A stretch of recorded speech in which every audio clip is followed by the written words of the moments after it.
La hidracina N2H4 se utiliza como combustible en los cohetes espaciales.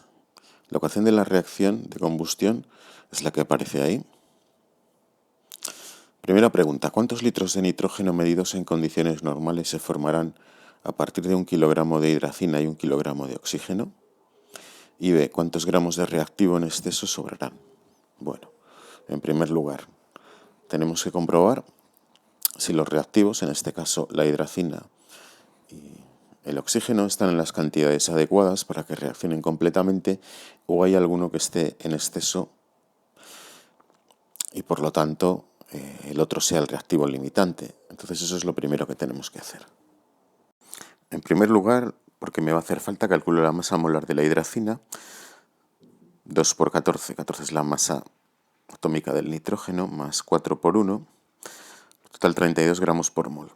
Y la masa molar del oxígeno gas, el oxígeno diatómico, es 2 por 16, 32 gramos por mol. Voy a partir de 1000 gramos de hidracina, me dicen 1 kilogramo, pero lo paso a gramos, y voy a ver cuánta masa del otro reactivo, que es el oxígeno gas, se necesita para que toda esta cantidad reaccione completamente. El primer paso es pasar esa masa a moles. Yo sé que un mol de hidracina tiene una masa de 32 gramos. La reacción me dice, fijándome en los coeficientes estequiométricos, que por cada mol, aquí hay un 1, de hidracina, cada mol de hidracina reacciona con un mol, aquí hay un 1, de oxígeno gas. Esto es lo que pongo en el siguiente factor de conversión. Así ya tendría los moles de oxígeno que van a reaccionar con esta cantidad inicial de hidracina.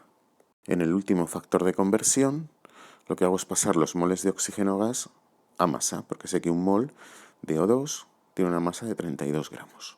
Y así, si me fijo en las unidades, pues los gramos de hidracina se simplifican con los gramos de hidracina, los moles de hidracina con los moles de hidracina, los moles de oxígeno con moles de oxígeno, y lo que obtengo es la masa de oxígeno de O2 que va a reaccionar con esos 1000 gramos iniciales de hidracina. Si nos fijamos en este problema, la masa de la hidracina molar coincide con la masa molar del oxígeno. Por lo tanto, aquí al hacer el cálculo, el 32 que tenemos aquí, el 32 se simplifican y resulta que para que reaccionen los 1000 gramos de hidracina necesito 1000 gramos de oxígeno, gas, 1 kilogramo. Entonces, si yo me fijo en el enunciado y me dicen que quiero que reaccione 1 kilogramo de hidracina y 1 kilogramo de oxígeno, resulta que en este caso, por este motivo, porque las masas molares son iguales, resulta que no va a haber ningún reactivo en exceso. Y va a reaccionar completamente toda la hidracina con todo el oxígeno. 1 kilogramo de hidracina con 1 kilogramo de oxígeno. ¿Cuántos litros de gas nitrógeno se formarán en la reacción a partir de estas cantidades? Bueno, pues tomo una de ellas, porque las dos van a reaccionar completamente. Así que, por ejemplo, parto de la hidracina, parto de los 1000 gramos,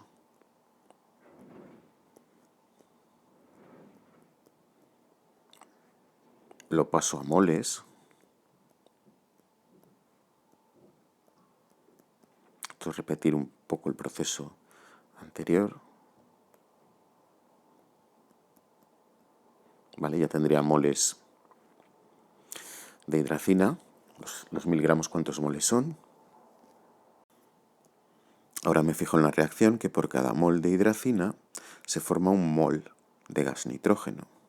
Así que ese será el siguiente factor de conversión. Por cada mol de hidracina que va a reaccionar se forma un mol de nitrógeno. ¿Vale? Por último, yo sé que en condiciones normales un mol de cualquier gas ocupa un volumen de 22,4 litros. Así que ese será mi último factor de conversión, porque lo que me piden es el volumen de nitrógeno. Así que un mol de N2 ocupa 22,4 litros. ¿Vale? Porque estamos en condiciones normales, ya que aparece en el enunciado.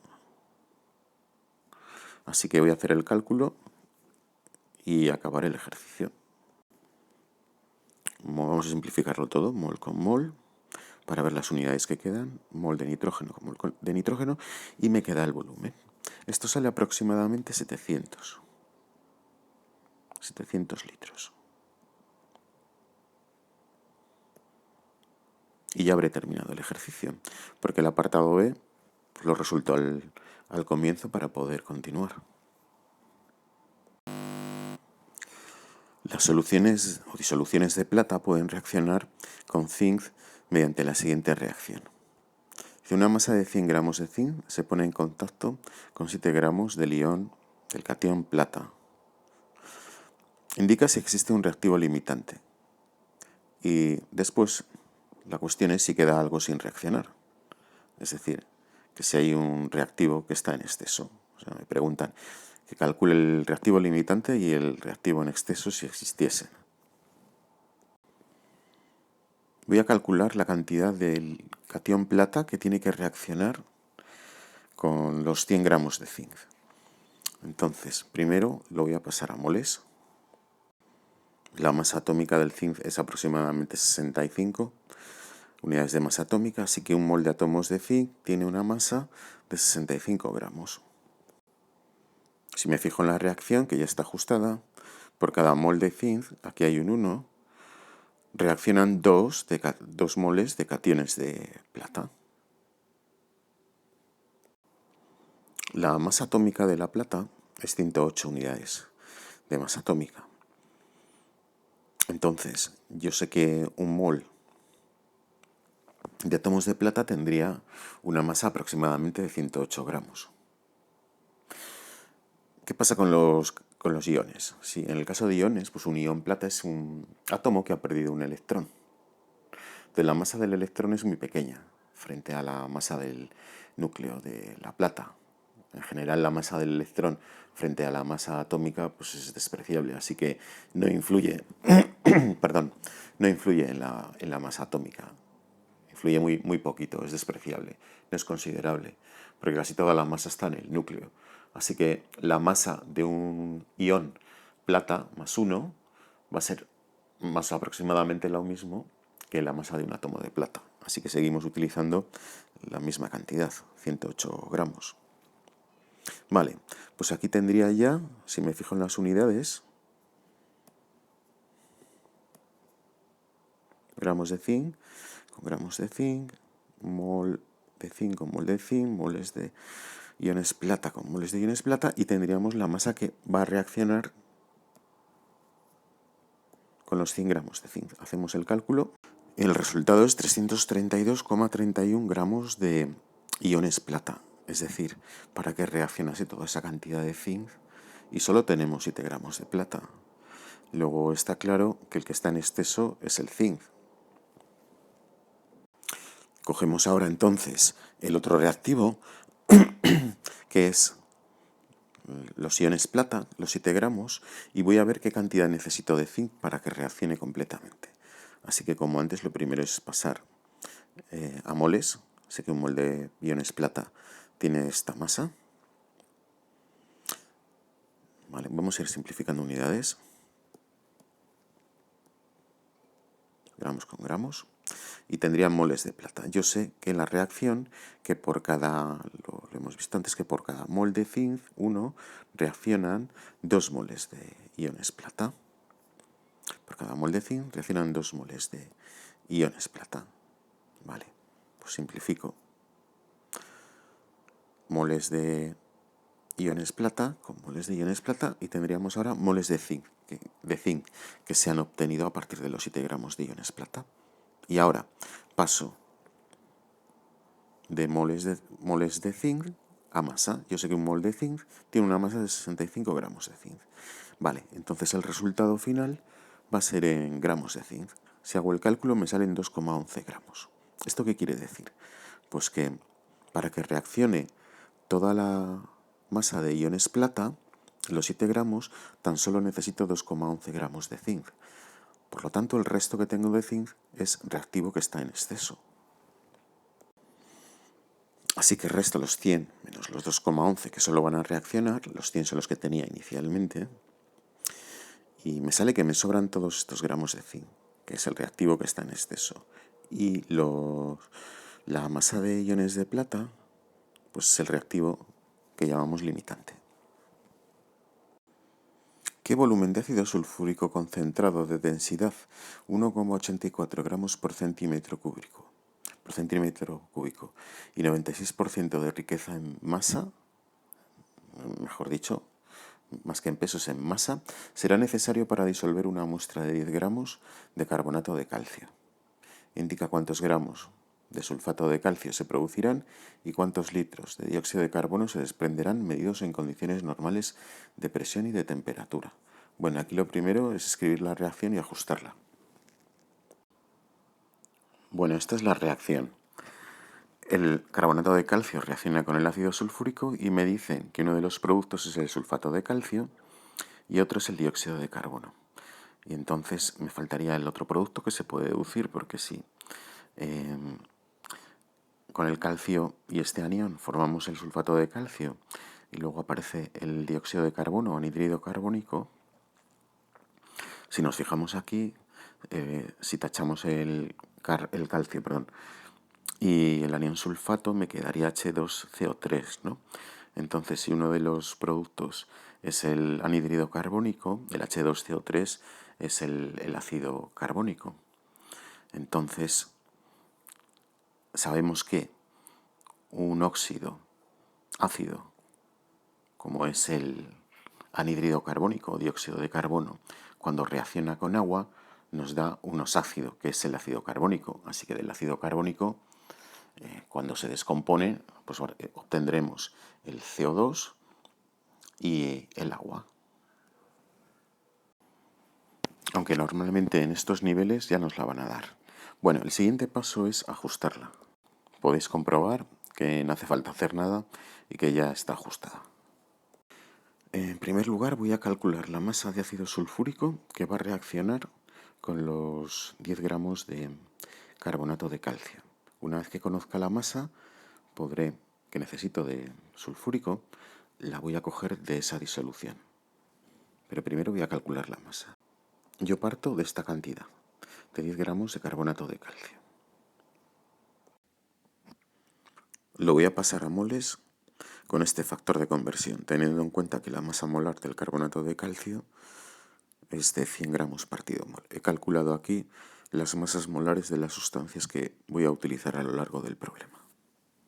Bien, ya tendría moles de carbonato de calcio. En la reacción obtengo la información de que un mol de carbonato de calcio reacciona con un mol de ácido sulfúrico. Y por último voy a pasar los moles de sulfúrico a gramos, teniendo en cuenta que un mol de ácido sulfúrico tiene una masa de 98 gramos,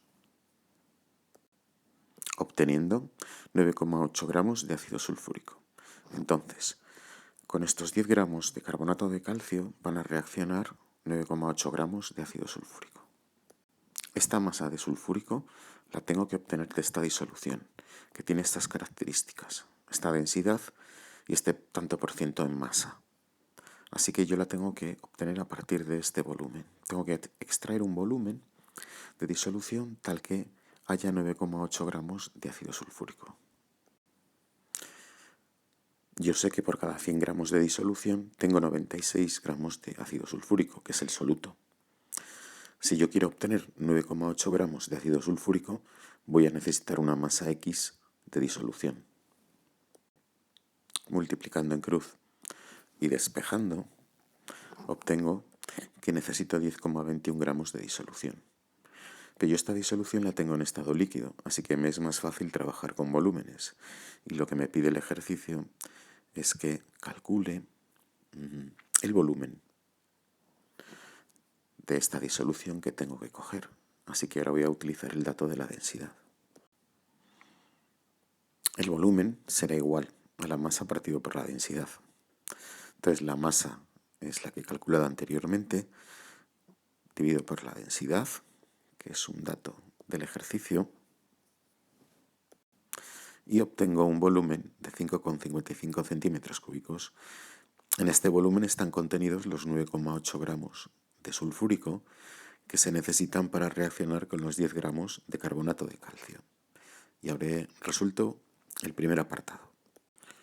Ahora tengo que calcular los gramos, la masa de sulfato de calcio que se va a producir. Entonces, yo parto de los 10 gramos de carbonato de calcio, lo paso a moles, aprovecho ya este cálculo anterior, me fijo en la reacción y por cada mol de carbonato de calcio se obtiene un mol de sulfato de calcio. Un mol de sulfato de calcio tiene una masa de 136 gramos. He calculado aquí la masa molar del sulfato de calcio. Así que ya, haciendo todo el cálculo, obtendré la masa de sulfato de calcio que se obtiene a partir de 10 gramos de carbonato de calcio, obteniendo un valor de 13,6 gramos. Y así resuelvo el apartado B.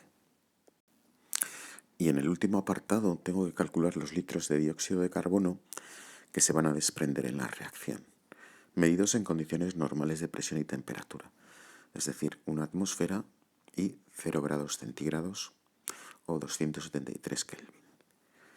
Bien, voy a hacer uso del dato del volumen molar normal de un gas. Y es que en condiciones normales, un mol de cualquier gas ocupa un volumen de 22,4 litros. Entonces, si yo supiese cuántos moles de dióxido de carbono se obtienen a partir de 10 gramos de carbonato de calcio, utilizando este dato puedo calcular el volumen y eso es lo que voy a hacer. Como antes, paso los 10 gramos a moles con este factor de conversión. Con este otro, fijándome en la estequiometría de la reacción, sé que por cada mol de carbonato de calcio se obtiene un mol de CO2. En este punto, lo que tendría calculado, voy a tachar las unidades que se van simplificando, serían los moles de dióxido de carbono que se obtienen. Y ahora yo sé, añado un factor de conversión más, que un mol de CO2 va a ocupar un volumen de 22,4 litros, en condiciones normales que son en las que estamos. Entonces, mol con mol de CO2 se simplifica y ya obtendría el volumen de CO2 que se va a desprender a partir de 10 gramos de carbonato de calcio, obteniendo un resultado de 2,24 litros de CO2. Y así ya habré terminado el ejercicio. En este problema me dicen que para obtener bromobenceno se hacen reaccionar 250 centímetros cúbicos de benceno de densidad 0,89 gramos por centímetro cúbico en exceso de bromo. Bueno, ¿esto qué quiere decir del exceso de bromo? Pues que vamos a tener bromo suficiente, ¿vale? Que no va a haber problema con el bromo porque está en exceso. Entonces, vamos a calcular la masa de bromobenceno que se obtiene a partir de 250 centímetros cúbicos de benceno, de esa densidad, porque ese es el reactivo limitante. Bueno, antes de todo hay que fijarse si está ajustada la reacción. Si lo comprobáis, veréis que es así. Bueno, que yo parta de 250 centímetros cúbicos de benceno, que es el C6H6, con esta densidad equivale a decir que voy a introducir una determinada masa en la reacción. ¿Cómo la calculo? A partir de la densidad. La masa es la densidad por el volumen. Como yo conozco la densidad y el volumen del benceno, puedo realmente obtener la masa que va a aparecer en la reacción, que es de 222,5 gramos de benceno. Así que con este cálculo voy a hacer el problema. Yo parto de esta cantidad de benceno y la voy a pasar a moles. Previamente he calculado la masa molar del benceno. Vale, aquí ya tendría los moles de benceno. Y ahora me fijo en la reacción. Sí. Bueno, yo tengo que calcular la masa de... Esto de peso no es correcto, sería masa. La masa de bromobenceno, que es este compuesto. Y yo sé en la reacción que por cada mol de benceno se obtiene 1 de bromobenceno. Así que introduzco este factor de conversión. Continúo. Voy a pasar ahora de moles de bromobenceno a gramos. Para eso tendré que calcular la masa molar. Así que un mol de bromobenceno tiene una masa de 157 gramos de bromobenceno, de la misma sustancia. En este momento tengo calculada la masa de bromobenceno que se obtendría a partir de 226 gramos de benceno. Pero ocurre una cosa, esto sería si la reacción tuviese un rendimiento del 100%. Pero como me dicen que la reacción es solo del 65%, pues esta no será la masa, será menor. Y entonces voy a añadir otro factor de conversión para calcular la masa real que voy a obtener. Entonces yo sé que por cada 100 gramos de bromobenceno, solo de los 100 teóricos que se pueden obtener, realmente solo voy a obtener 65.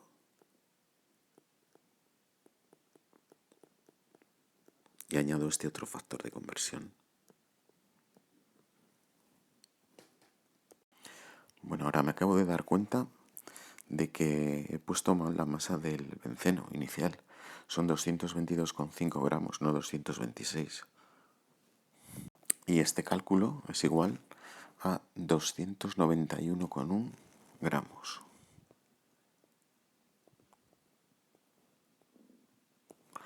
de bromobenceno.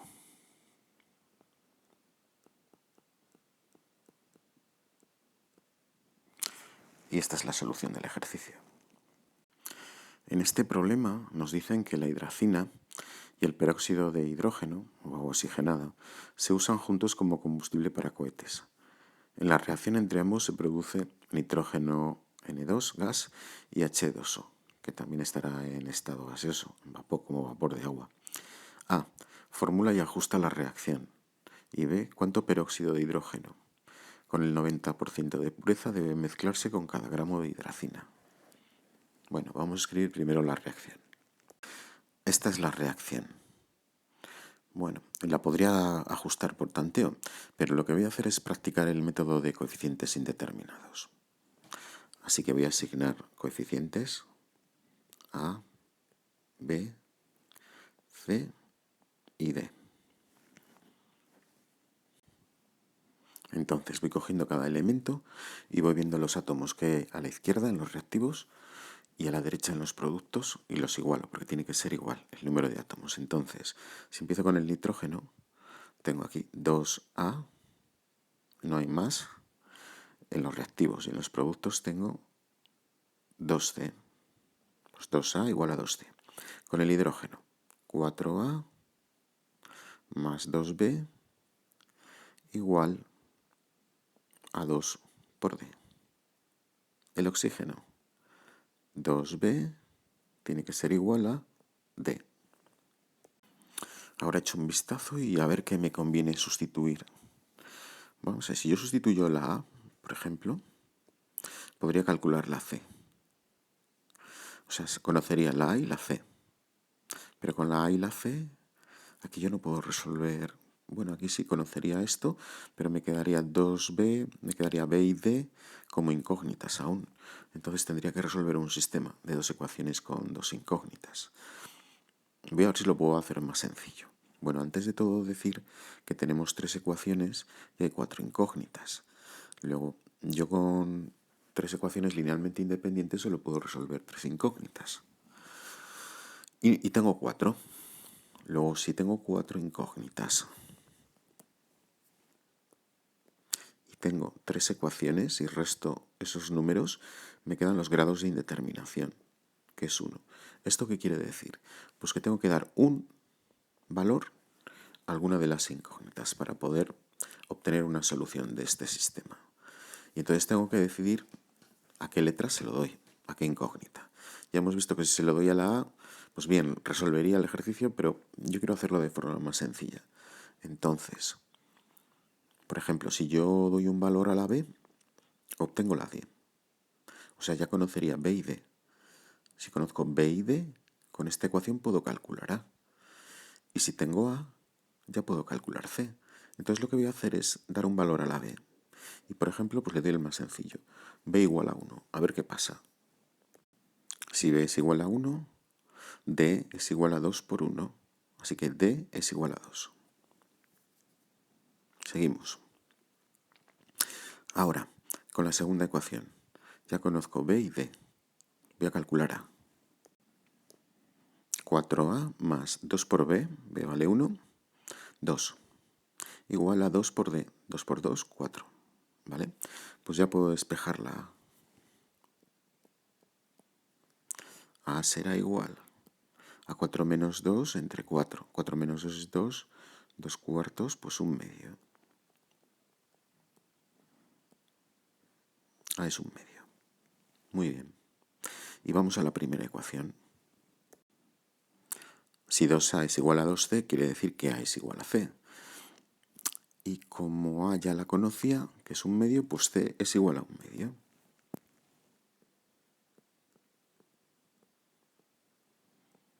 Vale, pues ya resuelto el sistema. Ya tengo los valores de A, B, C y D, que son A1/2, B1, C1/2 y D2. Vale, utilizamos coeficientes enteros, lo más sencillos posibles. Entonces, voy a eliminar las fracciones porque me resulta más cómodo hacer los cálculos con números enteros que con fracciones y voy a obtener los números enteros más sencillos posibles. ¿Cómo se pueden obtener? Pues veo que multiplicando por 2. Entonces la A me va a quedar 1/2 por 2, pues 1, la B 2, la C 1 y la D 4. Así que la reacción se escribiría de este modo, ajustada.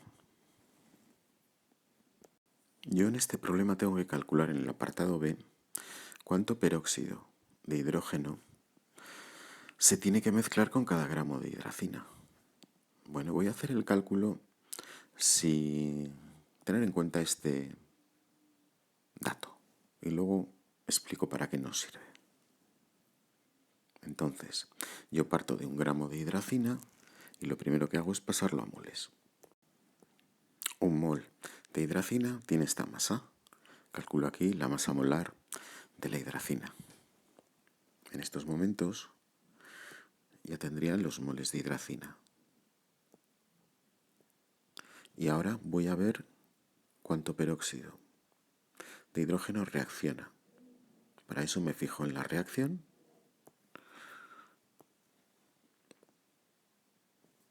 y observo que por cada mol de hidracina reaccionan 2 de peróxido. Así que añado este factor de conversión, mol de hidracina con mol de hidracina fuera. Y ahora en último lugar voy a pasar de moles, que son los moles que reaccionarían con 1 gramo de hidracina, de peróxido, voy a pasarle de los moles de peróxido a masa de peróxido. Para eso voy a calcular la masa molar del H2O2.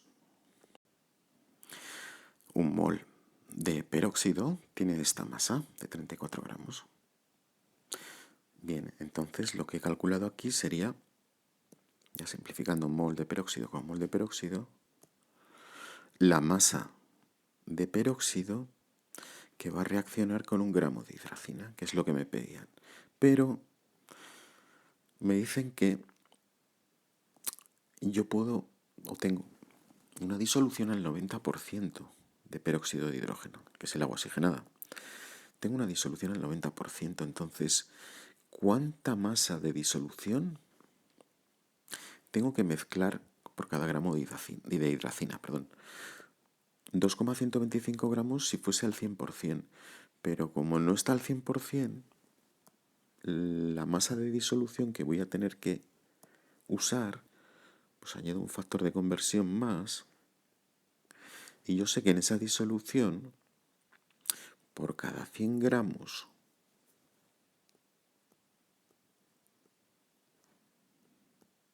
disolución de peróxido al 90%, de peróxido solo va a haber 90 gramos de peróxido puro, porque está el 90%. Entonces,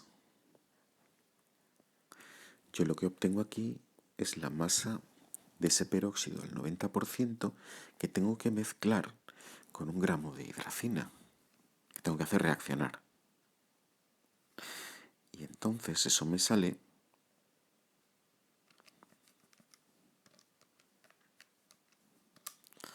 2,36 gramos de peróxido de hidrógeno al 90%. Y este es el resultado del ejercicio. Si fuese peróxido al 100%, habríamos acabado justo aquí. Pero como yo no lo tengo al 100%, sino que lo tengo al 90%, pues tendré que coger más para obtener esa cantidad de peróxido puro. Entonces, planteo este factor de conversión. En este problema nos dicen que determinemos el grado de pureza de un mármol formado por carbonato de calcio. Si al descomponerse 125 gramos del mismo se desprenden 20 litros de dióxido de carbono medidos a 15 grados centígrados y una atmósfera. Vale. Bueno, la reacción es esta. Lo primero que tenemos que hacer es ajustarla. O sea, el calcio está ajustado, el oxígeno tenemos aquí en los productos 2 más 1, 3. Y aquí 3. Y el carbono también, luego está ajustada. Vale. Me dicen que se desprenden 20 litros de dióxido de carbono medidos en estas condiciones. Entonces, bueno, el dióxido de carbono es un gas, así que le puedo aplicar la ecuación de los gases ideales y puedo saber el número de moles de dióxido de carbono que se van a desprender en esta reacción. Despejando el número de moles y sustituyendo los valores que me dan en el enunciado, obtengo que la cantidad de moles desprendida de CO2 es de 0,847. Voy a calcular qué masa de carbonato de calcio tiene que estar en este lado de la ecuación, es decir, como reactivo, para que se desprendan estos moles de CO2.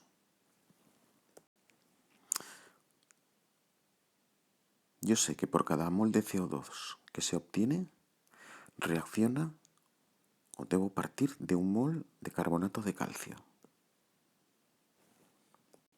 1 mol de carbonato de calcio tiene una masa de 100 gramos. Bien, entonces, ¿qué he calculado aquí? Pues mol de CO2 con mol de CO2 fuera, mol de carbonato de calcio con carbonato de calcio fuera. Obtengo la masa de carbonato de calcio necesaria para que se descompongan y se obtengan 0,847 moles de dióxido de carbono. Pero a mí me dicen que hemos introducido 125 gramos de un mármol. Bien, como yo necesito 84,7 gramos de carbonato de calcio para obtener estos moles de CO2, quiere decir que estos 125 gramos no son puros de carbonato de calcio, sino que habrá otros componentes. Y realmente de carbonato de calcio solo va a haber esta cantidad. Si yo en 125 gramos de mármol tengo 84,7 gramos de carbonato de calcio, entonces en 100 gramos de mármol tendré X gramos de carbonato de calcio. Y X será la pureza, es decir, el tanto por ciento que hay de carbonato de calcio en ese mármol. Multiplicando en cruz y despejando X obtengo un resultado de 67,8, aproximadamente 67,8%. Y esta será la pureza de ese mármol en carbonato de calcio. Es decir, por 100 gramos de mármol solo hay 67,8 de carbonato de calcio.